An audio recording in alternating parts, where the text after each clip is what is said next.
I was 18 years old when I first started, yeah. I was very young and I saw a lot of things. We shouldn't have been there rescuing people in the sea. This is the responsibility of the government.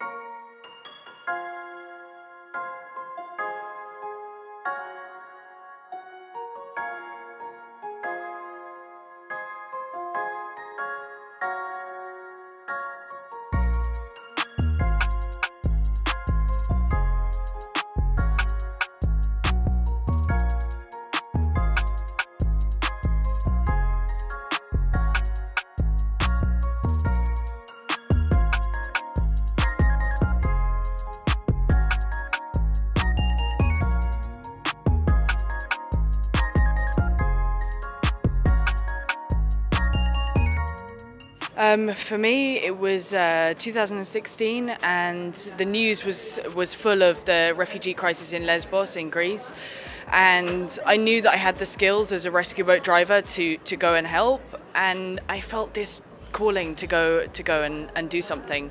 I actually went there to do a photography project for my course that I was doing at the time, and instantly felt the need to put the camera down and focus on helping the people at sea. Young people have so much energy, and I felt like so compelled to be fully involved in this and focus on it fully. It's been absolutely incredible, the response of young people that have come from all over Europe to help for free.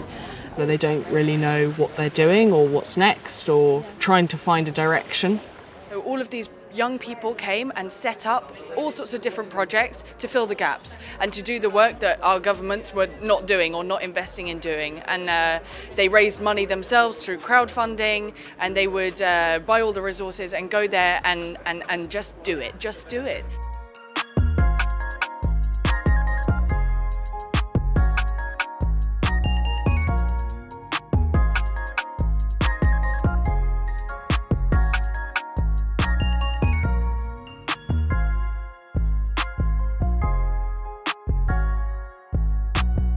They come with these jackets, and then once they arrive in Greece on the beaches, everything is all over the shoreline. All of these jackets, the boats, all of the debris from the crossing. And there are some organisations working there that go and collect all of this rubbish, and they take it to, with the locals also, they take it to this area that was called the Life Jacket Graveyard. And it fills up so quickly that they have to regularly excavate the whole area, remove them all, and then it fills up again. It's a really chilling place because it feels like souls around you, all of these life jackets that represent people, and makes you think about where they are now and whether they survived or not. It's quite symbolic of the way I remember all of the operations that I've done, all the people that we've rescued. It's a big, massive pile of people in my head and a mess of faces and names that I don't remember.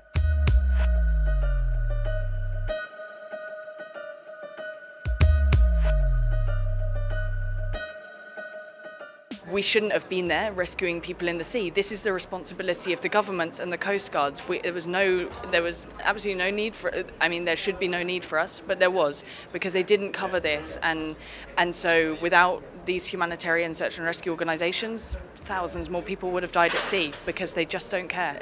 It's a never-ending turmoil of conflict with the authorities, and it's very difficult because all we're trying to do is save lives. It's so black and white, it's so simple, that's it. It's so easy to get caught up in the numbers and the statistics, and it becomes very unpersonal.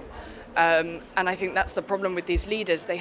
It's very easy for them to close their eyes to these problems because they have no personal connection to it. Actually, I would put them on a flight and take them there and show them what's going on and put them in these people's shoes for one day, because it is impossible to be in this situation and not feel compassion or sadness or love for these people. And I'm sure that even the leaders who are able to close their eyes when they're sitting in their offices far away would feel these emotions that I've felt if they were there.